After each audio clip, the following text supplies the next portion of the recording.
Hi friends, ఈరోజు tomato pickle ఎలా చేయాలో చూద్దాం. టమాటాలు కట్ చేసుకునేయాలి. ఇలా ఆరబెట్టుకొని కట్ చేసుకున్నాక నేనైతే పొయ్యి పైన చేశాను. కట్ చేసుకొని కొద్దిగా దగ్గరకు వచ్చాక చింతపండు వేసుకోవాలి. చింతపండు వేసుకొని ఇది దగ్గరకు వచ్చేసింది. ఇప్పుడు మేము మిక్సీ పట్టుకోవాలి.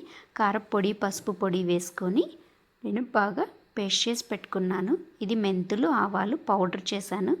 ఇప్పుడు పోపు వేయడము. పోపేయడానికి ఆయిల్ వేసుకోవాలి. ఇది మనం ఎండబెట్టకుండా మనము ఉడకబెట్టాం కాబట్టి కొద్దిగా ఆయిల్ ఎక్కువ వాడతాము. కాబట్టి నేను ఆయిల్ ఎక్కువ తీసుకున్నాను. కొద్దిగా ఆవాలు, జీలకర్ర, మినప్పప్పు, శనగపప్పు,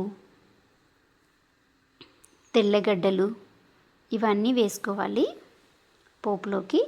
ఇవి లో ఫ్లేమ్లోనే వేయాలి, ఎందుకంటే ఆ స్మెల్ అంతా మాడిపోయిన స్మెల్ లాగా వస్తుంది హై ఫ్లేమ్లో పెడితే. ఈ తెల్లగడ్డలు అనేది ఎక్కువ మనకి బ్రౌన్ కలర్ రావాల్సిన అవసరం లేదు, లైట్గా పచ్చి వాసన పోతే చాలు.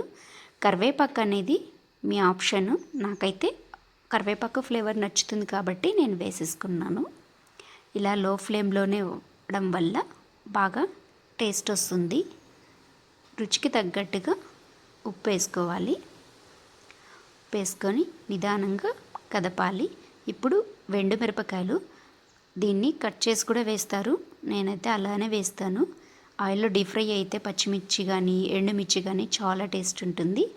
ప్యూరీ చేసుకున్న దాన్ని నేను అందరూ చల్లారినాక వేస్తారు, నేను అలా వేయను, వేడిపైనే వేస్తాను.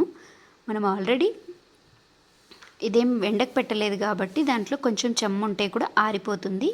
ఇంగువ, పసుపు వేసి అలానే మెంతి పొడి, ఆవ పొడి వేసుకొని మిక్స్ చేసుకోవడమే. ఇలా గాజు జార్లో పెట్టుకుంటే చాలా రోజులు స్టే అవుతుంది.